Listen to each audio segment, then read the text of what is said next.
Samsung ने इस साल S26 अल्ट्रा में चेंजेस तो किए हैं, कुछ जेन्युइनली बेटर हुए हैं, लेकिन कुछ चीजें डाउनग्रेड भी हुई हैं। अगर आप इसकी मार्केटिंग देखोगे तो आपको दोनों में से कोई भी पता नहीं चलेगा। बट मैं लॉन्च से ही इस फोन को प्राइमरी फोन बना के यूज कर रहा हूँ और आज हम क्लियरली देखेंगे कि क्या एक्चुअली बेटर हुआ है और कहां क्वाइटली कॉम्प्रोमाइज हुआ है। चलो सबसे पहले मैं आपको इसके डिजाइन का बताता हूँ कि क्या चेंज करा है और उस चेंज से क्या फर्क आया है। सबसे पहले टाइटेनियम को एल्यूमिनियम में चेंज करने से इसकी ड्यूरेबिलिटी पे फर्क पड़ा है, क्योंकि इतने टाइम से मैं फोन को बिना केस और गार्ड के ही यूज कर रहा हूँ। तो एक दिन मैं किचन में पानी भर रहा था तो ये शेल्फ के हल्का सा लग गया था और ये छोटा सा नुकसान हो गया। तो ये टाइटेनियम वाला चेंज मेरे को हीटिंग वाइज तो सही लगा है, बट ड्यूरेबिलिटी में कॉम्प्रोमाइज है। और क्योंकि ये फाइबर ग्लास जैसा मटेरियल नहीं है, ये प्रॉपर ग्लास है, तो इस पे स्मजेस आते हैं, यानी कि साफ सफाई रखनी पड़ेगी। स्क्रैचेस से प्रोटेक्शन के लिए गोरिल्ला ग्लास विक्टस 2 मिलता है, तो ये सेफ तो है, बट फिर भी ज्यादा हीरो बनने की कोशिश नहीं करनी चाहिए, चुपचाप इस पे केस लगा लेना। और आंधी तूफान से बचने के लिए इसमें IP68 भी है। क्या IP69 होना चाहिए था? हाँ बिल्कुल, क्योंकि नाम में अल्ट्रा आता है। फिर इन्होंने फोल्ड 7 वाला कैमरा मॉड्यूल डिजाइन यहाँ भी दिया है, लेकिन उसके चक्कर में ये टेबल पे वॉबल बहुत करता है, आप यूज नहीं कर सकते। और चलो एक बार को मैं ये वॉबलिंग फिर भी हैंडल कर लूंगा, बट इसके कारण मैं इसे टेबल पे रख के S पेन यूज नहीं कर सकता। बट क्योंकि 99% लोग इस पे केस लगाएंगे तो ये प्रॉब्लम वैसे भी फिक्स हो ही जाएगी। फोन का वेट 4-5 ग्राम ही कम हुआ है, लेकिन हाथ में जो फर्क है वो काफी नोटिसेबल है। 25 अल्ट्रा के कंपैरिजन में ये सिग्निफिकेंटली हल्का लगता है, क्योंकि डिस्ट्रीब्यूशन बेटर है। एंड 26 अल्ट्रा पिछले साल से हल्का सा पतला भी है। उसके बाद इसके जो राउंडेड कॉर्नर्स है उन्हें मैंने अब एक्सेप्ट कर लिया है। हाँ, शार्प वालों से मैं अभी भी मूव ऑन नहीं कर पाया हूँ, क्योंकि वो काफी एलीट दिखते हैं, बट अब जो है यही है एंड ये प्रैक्टिकली अच्छा ही है। हाथों में लगता नहीं है, कंफर्टेबल है। और क्योंकि एजेस अब राउंड कर दी है तो S पेन आपको एक ही डायरेक्शन से इंसर्ट करना पड़ेगा। बट ये कोई डील ब्रेकर नहीं है, क्योंकि एक पॉइंट के बाद आपको याद रहने लग जाएगा कि S पेन का बटन स्क्रीन की साइड पे रखना होता है। और मुझे इसका ये वॉयलेट कलर काफी सही लगता है, प्रीमियम भी है, मॉडर्न भी है। और पीछे से आगे की तरफ आए तो एज ऑलवेज डिस्प्ले अच्छी है, और जो भी इसके साथ प्रॉब्लम्स है उन पे भी मैं आता हूँ। सबसे पहले तो इसके फॉर्म फैक्टर की वजह से ये डिस्प्ले बहुत बढ़िया दिखती है। आप चाहे जैसा मर्जी कंटेंट देखो, HDR, नॉन HDR, इस डिस्प्ले के कलर्स बड़े सही पॉप होते हैं और एक नेचुरल कंट्रास्ट दिखता है जो बढ़िया लगता है। फिर इन्होंने इसमें एंटी रिफ्लेक्टिव जैसी टेक्नोलॉजी डाल रखी है एंड वो बड़ी सही काम करती है। हालांकि पिछले साल से इसको कमजोर कर दिया है, लेकिन किसी भी कंपटीशन से ये अभी भी आगे ही है। डिस्प्ले की ब्राइटनेस भी काफी है, अब तो खूब गर्मियां आ गई हैं तो एक्सट्रीम धूप में भी चीजें दिख जाती हैं। लेकिन सारे ट्रेडिशनल फ्लैगशिप्स की तरह ये भी थोड़ी देर के बाद ब्राइटनेस को ड्रॉप करता है। तो आप कड़क धूप में बैठ के नेटफ्लिक्स तो नहीं देख सकते, और देखना भी क्यों ही है, लेकिन अर्जेंट कुछ मैसेज देखना है या कॉल करनी है तो वो आराम से हो जाएगा। और बाय डिफॉल्ट ये 1080p पे सेट होके आती है, तो आप इसे 2K कर लेना, बैटरी लाइफ पे बिल्कुल फर्क नहीं पड़ता। पिछले 2-3 साल से मैं ये सेम चीज टेस्ट कर रहा हूँ, कोई फर्क नहीं आता। डिस्प्ले को प्रोटेक्ट करने के लिए गोरिल्ला आर्मर 2 दे रखा है एंड आई थिंक ये बहुत सही काम करता है, क्योंकि मैंने पूरा टाइम इसे बिना टेम्पर्ड के ही यूज करा है, बट स्टिल इस पे एक भी स्क्रैच नहीं है। So it is safe to say कि डिस्प्ले स्क्रैचेस को तो हैंडल कर लेगी, और ड्रॉप टेस्ट आप खुद करके देख लेना। अब इसके साथ होने वाली 1-2 दिक्कतें भी मैं एड्रेस करता हूँ।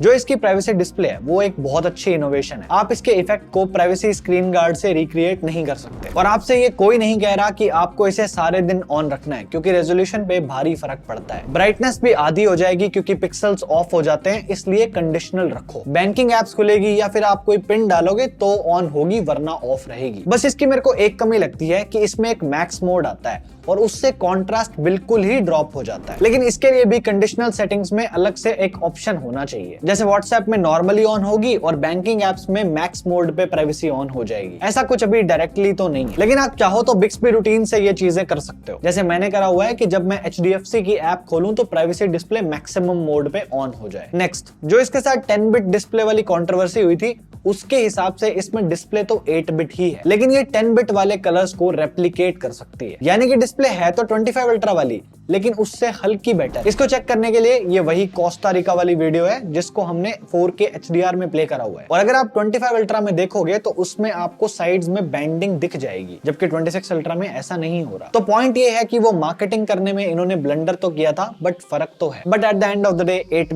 बिट ही होता है, तो 10 बिट देनी चाहिए थी। और स्पॉन्सर मत करने लग जाना, मैंने आपको प्रूफ के साथ दिखाया है कि क्या फर्क है। और इस डिस्प्ले में एक और चीज, हाई फ्रीक्वेंसी PWM डिमिंग नहीं है, तो अगर आपकी आंखें सेंसिटिव हैं तो रात में दिक्कत हो सकती है। So overall display is great. जिन चीजों से भी आपको शिकायत हो सकती है वो मैंने आपको बता दी। नेक्स्ट मैं आपको इसके स्पीकर्स का बताऊं तो मेरा ओपिनियन वही है जो इंप्रेशंस में था, कि 25 अल्ट्रा के कंपैरिजन में ये ज्यादा क्रिस्प और फुल साउंड करते हैं। एक बार आप फिर भी सैंपल सुन के देख लो।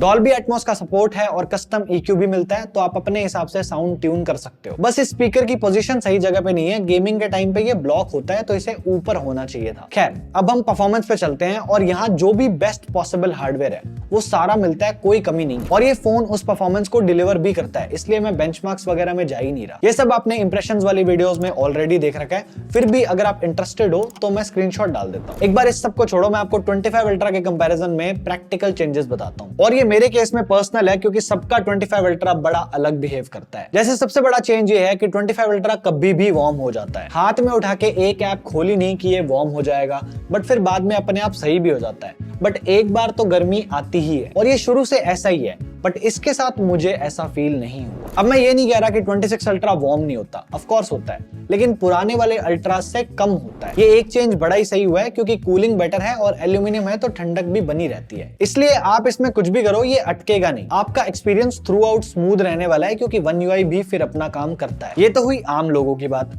जो भी गेमर लोग हैं उनके लिए इस फोन में क्या है, तो वही सेम गेमिंग टेस्ट मैंने इसमें करा। 4 गेम्स मैक्सिमम सेटिंग्स 30 मिनट्स के लिए खेले हैं और रिजल्ट्स आप देखो। तो गेंशिन में प्रॉपर 60 FPS मिल रहे हैं और टेम्परेचर भी रेगुलेटेड है। सेम BGMI में भी एवरेज 108 FPS आ रहे हैं, बट लॉबी वाले कार्ड दें तो गेम प्ले एवरेज 118 का है। बट 120 FPS में खेलोगे तो बैटरी काफी लॉस होती है। फिर वुदरिंग के नंबर्स भी अच्छे हैं और इस गेम में तो हर फोन ही तापमान उठा ही लेता है। COD में भी 120 FPS का सपोर्ट है एंड वैसे एवरेज 110 का है, बट गेम प्ले एवरेज 119 का है, तो 120 FPS पूरे मिलेंगे। और ये सेम गेमिंग टेस्ट मैंने लॉन्च पे भी करा था, उसका रिजल्ट भी मैं अटैच कर रहा हूँ। आई डोंट नो गर्मियों में मैक्स टेम्परेचर सर्दियों से कम कैसे है, आई गेस ऑप्टिमाइजेशन करी गई है, बट जो है यही है। तो ओवरऑल गेमिंग की परफॉर्मेंस मेरे को एकदम सही लगी है। अब मैं आपको उस चीज के बारे में बताता हूँ जिसने मुझे पास्ट अल्ट्राज में थोड़ा परेशान किया है। मैं बात कर रहा हूँ इसकी बैटरी की, क्योंकि मैं 23 अल्ट्रा से लगा था और 3 जनरेशन तो मैंने ही निकाल दिए। लेकिन आप चाहे इन्हें ज्यादा यूज करो या कम करो, ये एक दिन से ज्यादा नहीं चलते। और इसमें भी है तो वैसा ही,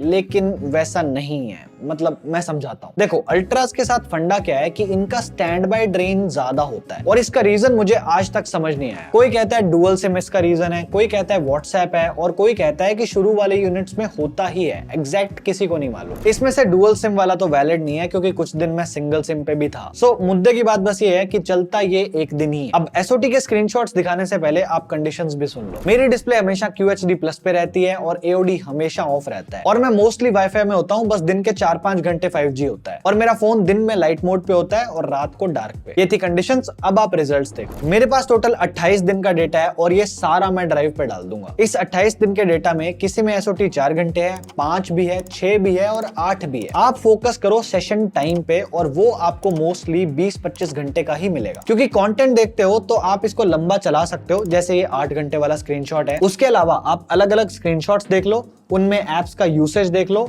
और खुद के यूसेज के हिसाब से जज कर लो कि आपके केस में बैटरी का क्या होगा। वेले लोगों की बात नहीं करनी। अगर आप काम धंधे वाले आदमी हो तो सुबह घर से निकलते हुए शाम को घर में घुसने तक ये फोन आपको आराम से चल जाएगा। और इस बार तो चार्जिंग भी तेज कर दी है। अगर आपके पास एक बढ़िया PPS सपोर्टेड चार्जर है तो मैंने 3 बार चार्जिंग टेस्ट करा है और तीनों का एवरेज ये है कि आप इसे 52 मिनट्स में फुल चार्ज कर सकते हो, जो कि मेरे हिसाब से फास्ट ही है। बट इसमें कोई भी चीटू सपोर्ट नहीं दिया है। मुझे लगा था कि पिक्सल ने दे दिया है तो इस बार सैमसंग भी दे देगा, बट नहीं, जबकि होना चाहिए था क्योंकि नाम में अल्ट्रा है। अब इससे ज्यादा मैं आपको बैटरी का नहीं समझा सकता, तो आगे बढ़ते हैं। नेटवर्क वगैरह के बारे में आपको इसमें ज्यादा टेंशन लेने की जरूरत नहीं है, सब कुछ सही चलता है। वाईफाई रिसेप्शन, ब्लूटूथ, 5G वगैरह सब एकदम परफेक्ट है। मेरे एरिया में जितनी 5G स्पीड्स आती है ये उतनी देता भी है, तो सही है। और आपको इसमें eSIM का सपोर्ट भी मिलता है, तो आप एक फिजिकल और एक eSIM लगा सकते हो। अब हम सॉफ्टवेयर पे चलते हैं तो One UI 8.5 मिलेगा, Android 16 है और 7 साल के अपडेट्स हैं। और मैं ज्यादा टाइम खराब नहीं करूंगा क्योंकि One UI है, गोटेड है, सब जानते हैं। चलने में बहुत स्मूथ है, ये भी सब जानते हैं। तो वो एप्स खोल के बंद करने वाले एनिमेशन देख के क्या ही होगा। मैं आपको कुछ काम की चीजें बताता हूँ। जैसे सैमसंग ने एक बिल्कुल आम बंदे के लिए फोन का यूजेज सिंपल बना दिया है। जैसे अगर मैं लिखूं कि फोन इज नॉट स्मूथ,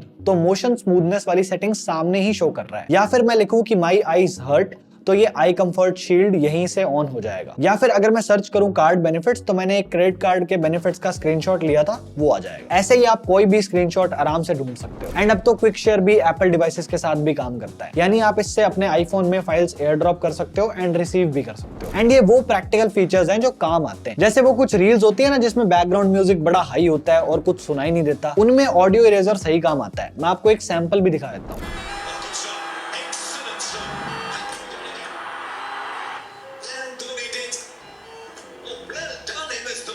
अब तक आप इसके AI फीचर सुन के भी पक चुके हो, तो मैं नहीं बता रहा, बस ये सारे हैं जो मिलते हैं और स्मार्टफोन वर्ल्ड में AI सबसे अच्छा इन्हीं का है। इनमें से बस मेरे को एक फीचर आपको दिखाना है जो बहुत लोगों के काम आएगा। जैसे फॉर एग्जांपल आपको कोई टी शर्ट लेनी है, तो उसकी फोटो डाउनलोड करो और अपनी कोई फोटो खोल के गैलेक्सी AI में आ जाओ। यहाँ पे आप उस टी शर्ट की फोटो को एज रेफरेंस दे सकते हो एंड अब हम इसको बोलेंगे कि मेरी टी शर्ट रिप्लेस कर दो, तो ये कर देगा एंड ये बहुत सही काम करता है। बस फोटो की क्वालिटी गिरती है तो उसको एनहांस करना होगा। हाँ, बाकी AI टूल से भी कर सकते हो, बट मेरे को ये काम का फीचर लगा तो मैंने बता दिया। और हैप्टिक्स का मैंने इंप्रेशंस में भी बोला था कि ये 25 अल्ट्रा के कंपैरिजन में 20-30% इंप्रूव हुए हैं, हल्के से ज्यादा क्रिस्प हैं तो बेटर फील हो रहे हैं। इंप्लीमेंटेशन में अभी भी काम हो सकता है क्योंकि हर जगह पे नहीं है। और One UI की सबसे बड़ी कमी कि इसमें ऐप लॉक नहीं है, जो काफी लोगों को चाहिए होता है। और सर्विस सेंटर का काफी लोग बोलते हैं और इस मामले में सैमसंग अच्छा है, आपको हर जगह सर्विस सेंटर मिल जाएगा। और इसके पार्ट्स की कॉस्ट भी आप स्क्रीन पे देख सकते हो, सबसे अफोर्डेबल फ्लैगशिप पार्ट्स इन्हीं के हैं। अब हम इसके कैमरास पे चलते हैं और स्पेक वाइज इसमें कोई बड़े चेंजेस नहीं है,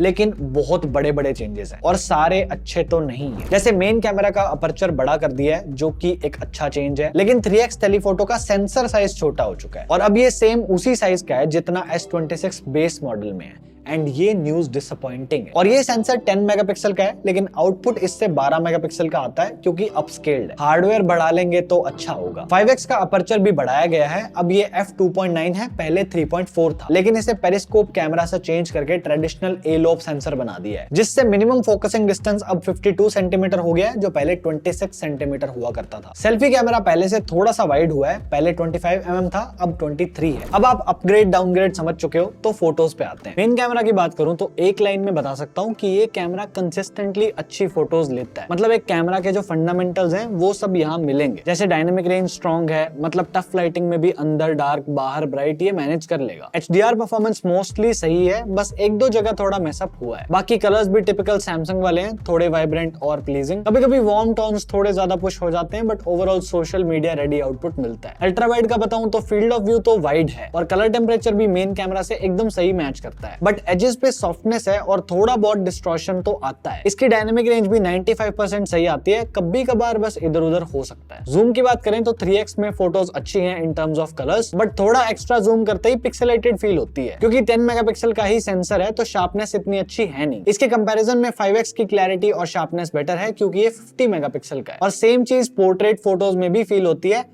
5x की फोटोज 3x से ओवरऑल बेटर है। वैसे दोनों में बैकग्राउंड ब्लर अच्छा है, कलर्स क्लोज टू नेचुरल लगते हैं और कलर टेम्परेचर भी परफेक्ट निकलता है। 5x का अपर्चर भी बढ़ गया है, तो आपको लो लाइट फोटोज भी अच्छी मिल जाती हैं और कलर्स भी सही मेंटेन करता है। इसके बाद तो फिर सारा डिजिटल जूम ही है। मैंने 10, 30 और 100x तक फोटोज लिए हैं और मेरा कंक्लूजन ये है कि 30x तक यूजेबल फोटोज आती हैं, टेक्स्ट वगैरह भी आप पढ़ पाओगे। 100x में भी आप टेक्स्ट पढ़ सकते हो, लेकिन फिर बहुत ज्यादा प्रोसेसिंग होने लगती है। मेरे हिसाब से 30x एक स्वीट स्पॉट है। सेल्फीज आपको 12 मेगापिक्सल की मिलती है और आप चाहे इंडोर फोटोज लो या आउटडोर, सेल्फीज बढ़िया आती है। इवन लो लाइट में भी अच्छा परफॉर्म करता है ये। पोर्ट्रेट शॉट्स में बैकग्राउंड ब्लर प्लीजिंग ही लगता है, कोई शिकायत नहीं है मेरी। नाइट फोटोज भी आप मोर और लेस सही ले पाओगे। हाइलाइट्स और शैडोज सही तरीके से एक्सपोज करता है, बट कहीं कहीं थोड़ा हाईलाइट कंट्रोल वीक है। बट ओवरऑल रात की इमेजेस सही आ जाती हैं। नॉइस भी कम देखने को मिलता है, बट एक चीज जो आई विश सैमसंग फिक्स करता वो है फ्लेयर्स, क्योंकि अगर आप किसी लाइट सोर्स के पास हो तो ये अभी भी आते हैं। ये सेम 25 अल्ट्रा में भी इशू था, तो इनको ये फिक्स करना चाहिए। नेक्स्ट वीडियोस का बताऊं तो सैमसंग की वीडियोस काफी टाइम से अच्छी हो गई हैं और यहाँ भी सेम ही है। कलर्स बढ़िया हैं, स्टेबलाइजेशन भी मेरे को सही लगती है